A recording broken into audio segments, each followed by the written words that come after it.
What's going on, everybody? Welcome to the stack. Welcome back if you've been here before. I'm Neon Mushroom, and today we've got Temur Rhinos, Temur Crashcade, round 4. We're 2-1 right now. If you want to see how the deck works or how we got to 2-1, check out the playlist. It's down there in the description, or it might be in the pinned comment. I can't remember which one I've decided to do. And also at the end of this video, there's going to be a little card for you. If you do want to really briefly freshen up on how this deck works, check out the first video in the series, where in the intro, these videos are chaptered, so you can actually just watch that part. If you just want to see it, you can see how the deck works. There's the little link card thing to that. But today we're playing against someone you guys might know if you've watched our live streams. That's going to be Nick. Nick is a control specialist, and Nick and I hang out a lot and talk about control because I used to play a ton of blue-white control until it got kind of medium and modern. Nick's not playing just blue-white control today though. He's playing a variant of Esper control. I don't have his exact list, but I know he's playing things like Raffine's Tower and Watery Grave to get access to black, and he's playing spells like Void Rend, I think Fatal Push, and probably Esper Charm if I had to guess. And he's a control deck that wants to drag the game out so far that my spells stop being relevant. That's everything that you should need to know before getting into this game. So without further ado, round 4. Game 1, I win the die roll, so I get to be on the play, and I get to keep a hand of 7 cards. However, Nick has to mulligan all the way down to 5. My opener includes an island, a fury, Otawara, a mountain, Besiju, and 2 copies of Violent Outburst. This hand's not necessarily perfect in the control matchup, but having 2 copies of Violent Outburst should make it so I can get some power into play in the early game and try to race him getting to the late game. Not to mention I have this Besiju just in case Nick decides to open on a Chalice on 0. Turn 1, I'll play an island and pass the turn. Nick will play a Hallowed Fountain tapped and pass back. I'll drop a mountain, shipping the turn. Nick will play a Polluted Delta and pass going into turn 3. We're finally going to do some stuff. I'll play Besiju as my land for turn and attempt to pass, but at the end of my turn, Nick's going to fetch for Raffine's Tower, dropping to 19, and after the fetch resolves, I'll cast Violent Outburst, cascading into Crashing Footfalls. I get Rhinos, and we go to Nick's turn where he plays an island, drops Teferi, Time Raveler, minuses the Teferi to bounce a Rhino and draw a card, passing the turn to me. I drop Otawara as my land for turn and attack Nick for 4 with my Rhino, dropping him to 15. Then I'll pitch a Dead and Gone to evoke Fury on the Teferi and pass the turn, where Nick plays Flooded Strand, attempts to pass, but at the end of his turn, I'll cast Violent Outburst, cascade into Crashing Footfalls. He doesn't have the counterspell, so we get Rhinos. On my turn, I'll attack Nick for 12, dropping him to 3, and I'll try to pass, but at the end step, Nick's gonna cast Archmage's Charm to draw 2 cards. Then Nick's gonna fetch 4 planes, dropping to 2, and cast Supreme Verdict, explaining why he didn't use the counterspell. We found out after the fact he had one, but he was trying to set up for this play. Unfortunately for Nick, in response to the verdict, I get to stomp him. That drops him to 0. We get game 1, going to game 2. Now for this next game, we are going to be sideboarding on the heavy side. For anyone not already in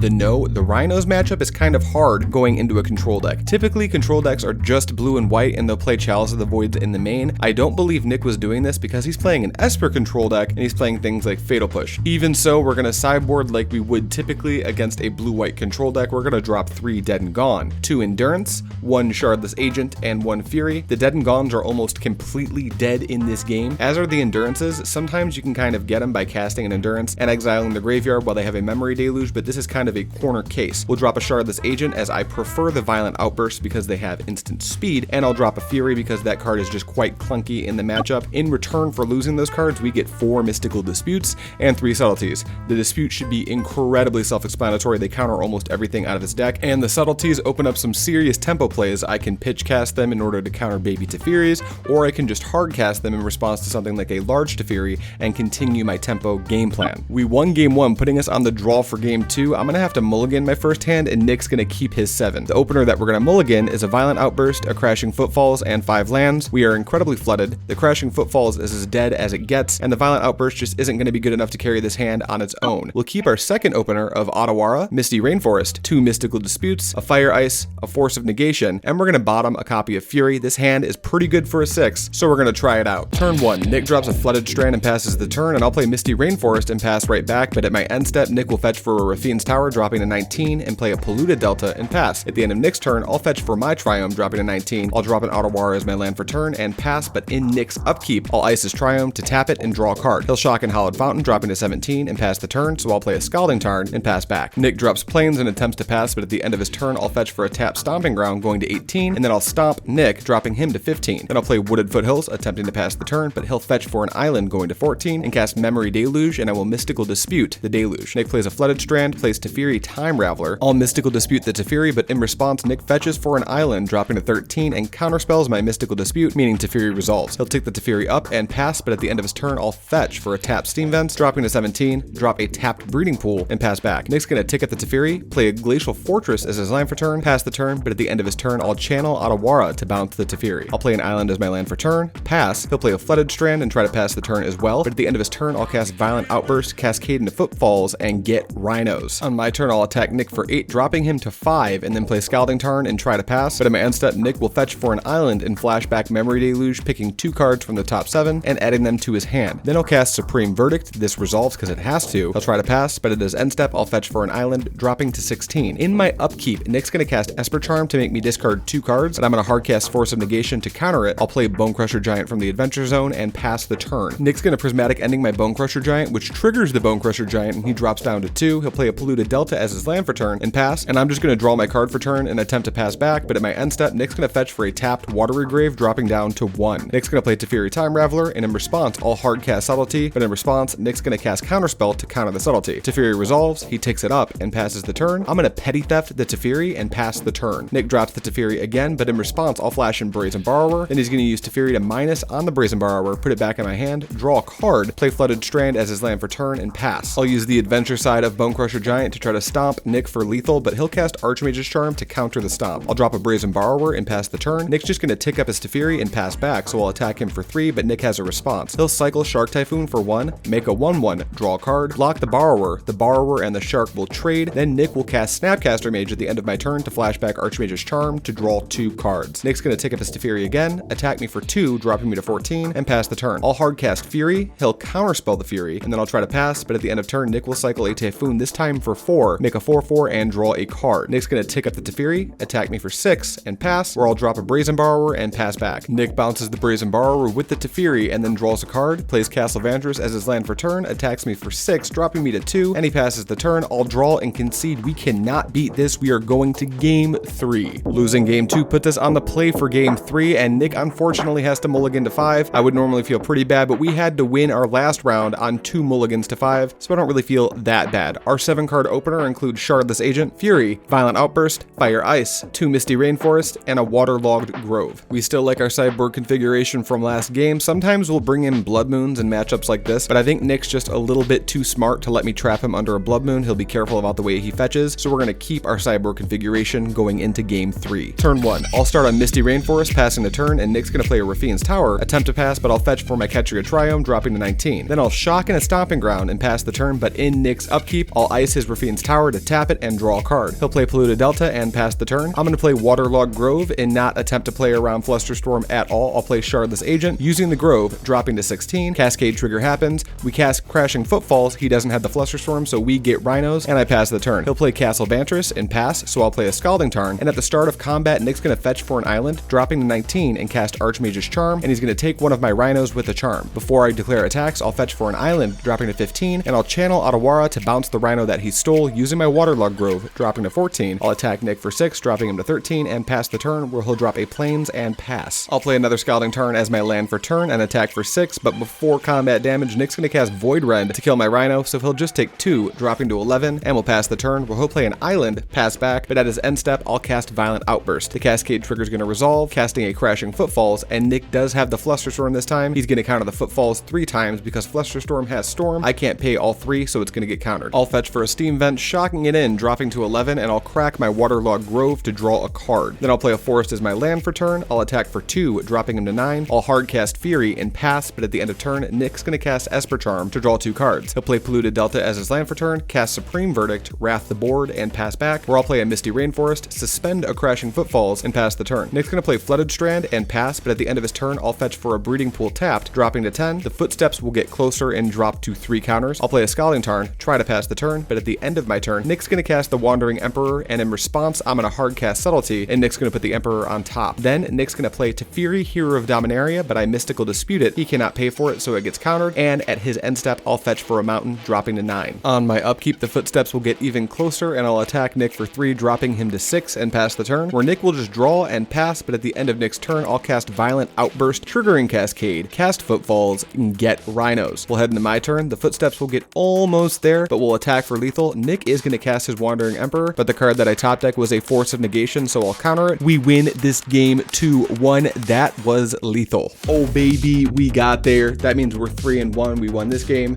Our only loss was to that Simic Tron deck, which I just got a DM from the gentleman that played it, and he's willing to give me his list. So at some point, maybe not next week or the week after, we'll have to figure it out, but I could maybe play that deck if people are interested in seeing that deck. For anyone who's like not familiar with the Rhinos versus Control matchup, I don't know if Nick played Chalice of the Void in his deck. That's one of his best pieces against me because of Chalice of the Void on 0 counters Rhinos, but we never encountered that at all throughout those matchups. We didn't see it at all in the match. The game 2 is kind of exactly how Nick would like the game to play out, with just a ton of attrition, and he can position himself just right where he's the life total greater than 0, and I just can never resolve anything again, and he played it really well. Game 3 he mulliganed to 5, and like I said in the game, I would normally feel bad, but I had to beat Jake on 2 mulligans to 5. He did stop playing lands after his second land, but we won't talk about that. That's all I have for you guys today. Thank you so much for watching. Next week's Hammer Time. We got Commander videos coming for you soon. I'll see you next time.